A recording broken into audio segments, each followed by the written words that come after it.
কি হয়েছিল সেটা বলুন একটু। মর্মান্তিক পথ দুর্ঘটনায় প্রাণ গেল এক যুবকের। শ্বশুরবাড়ি থেকে বাড়ি ফেরার পথেই মর্মান্তিক পথ দুর্ঘটনায় প্রাণ গেল সালারের গোহাটিয়া গ্রামের যুবকের। গুরুতর জখম অবস্থায় রয়েছেন আরও এক যুবক।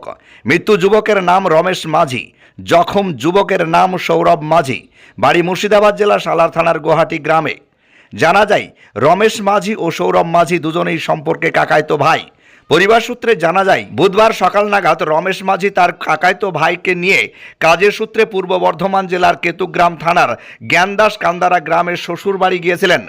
বিকেল নাগাদ বাইক নিয়ে ফেরার পথেই জ্ঞানদাস কান্দারা এলাকার বাইক নিয়ন্ত্রণ হারিয়ে উল্টে গিয়ে গুরুতর জখম হয়ে পড়েন দুই ভাই। স্থানীয়রা ঘটনাস্থল থেকে উদ্ধার করে চিকিৎসার জন্য স্থানীয় একটি হাসপাতালে নিয়ে গেলে কর্তব্যরত চিকিৎসক কিছুক্ষণ চিকিৎসা চালানোর পর উন্নত চিকিৎসার জন্য মহকুমা হাসপাতালে স্থানান্তরিত করেন। শেষমেশ বর্ধমান হাসপাতালে চিকিৎসা চলাকালীন বৃহস্পতিবার সকাল নাগাদ রমেশ মাঝির মৃত্যু হয়। কাকার ছেলে সৌরভ মাঝি গুরুতর জখম অবস্থায় হাসপাতালে ভর্তি রয়েছেন। এদিকে ময়নাতদন্তের পর বৃহস্পতিবার রাত্রি 8টা নাগাদ রমেশ মাঝির দেহ বাড়ি ফিরতেই শোকে নেমে আসে পরিবার সহ গোটা গোহাটিয়া গ্রামে। ওই ঘটনায় কে কি বলল শোনাবো বিস্তারিত। ব্যুরো রিপোর্ট, দমকল MK TV। আমার মেয়েকে দিতে গেছিল। আচ্ছা, আসার পর এই ঘটনাটা ঘটে। কবে গিয়েছিল দিতে? কাল গেছিল। কোথায় গেছিল? বড় কান্দারা। দিয়ে তারপর আসার পর এই ঘটনাটা ঘটেছে। কোথায় কোথায় ঘটেছিল, কোন জায়গাতে? কোমরপুর। কোমরপুরে। সন্ধ্যা 7টার সময় খবর পাই, বলছে পুলিশে তুলেছে, তোমার ভাই দেখি অ্যাক্সিডেন্ট হয়ে যায়, তোমার ভাই দুই ভাইয়ে, আচ্ছা একটা কাকা ছেলে একটা আমার নিজের ভাই। দিয়ে তখন আমরা কি করব, তাড়াতাড়ি করে বলছি কেতুরা হসপিটালে পাই নাই, কাটা হসপিটালে গেলাম। কাটা হসপিটালে তখন বলছি কান্দারা থেকে নিয়ে চলো। কাটা হসপিটালে যেই পৌঁছাইলো নিয়ে চলে গেলাম বর্ধমান। আর একে কাটা হসপিটালে ভর্তি করলাম। যার মাথা ফেটে গিয়েছে, যে চালাইছিল বাইকটা, তার মাথা ফেটে গিয়েছে, তাকে কাটা হসপিটালে ভর্তি করলাম। আর আমার ভাই একবারে অজ্ঞান। আমার ভাইয়ের কোনো সান ছিল না, কোনো কথা ছিল না। কান্দারা থেকে ভাই আমার একবারে মুখ দিয়ে নাক দিয়ে রক্ত পড়ে একবারে ফ্যামিলি কেটে পড়েছিল গো। ঘটনা হলো রমেশ বাজি যখন বাড়ি থেকে যায় কান্দাতে পৌঁছায় তখন বাজিকে 4:10-15। কবে ওটা? কালকে, মানে গতকাল। সেই পরিপ্রেক্ষিতে আমার সাথে দেখা হয় তখন 4:10-15।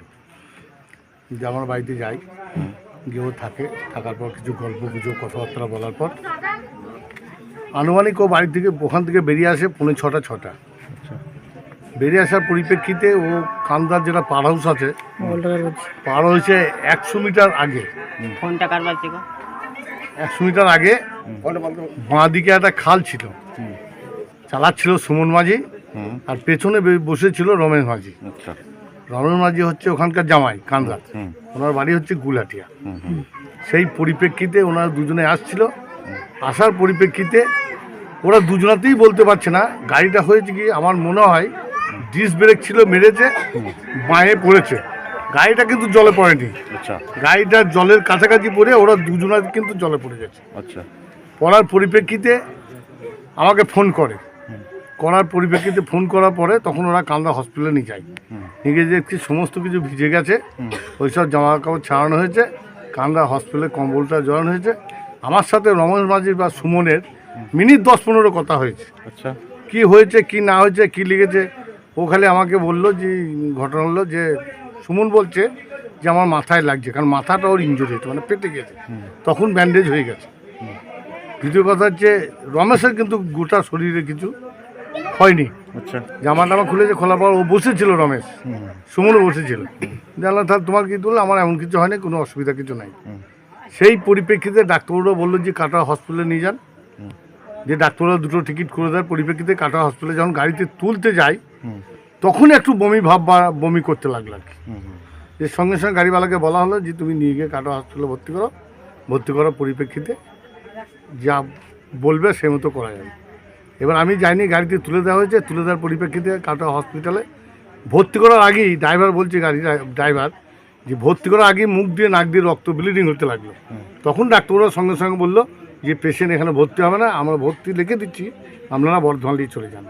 এবার বর্ধমানে নিয়ে গিয়ে বর্ধমানে একটা নার্সিংহোমে ভর্তি করেছে। সেই নার্সিংহোমের পরিপ্রেক্ষিতে আমরা সকাল 10টার সময় শুনলাম মারা গেছে। আপনার বাড়ি বা ব্যবসা প্রতিষ্ঠানকে মনোমুগ্ধ করে সাজাতে আজই আসুন অঞ্জলি হার্ডওয়্যারে। এখানে নামি দামি কোম্পানি টাইলস, মার্বেল ও গিজার শাওয়ার ও স্যানিটারি পণ্যগুলি ন্যায্য দামে পাওয়া যায়। ঠিকানা হরিহরপাড়া পার হাউসের নিকট মুর্শিদাবাদ।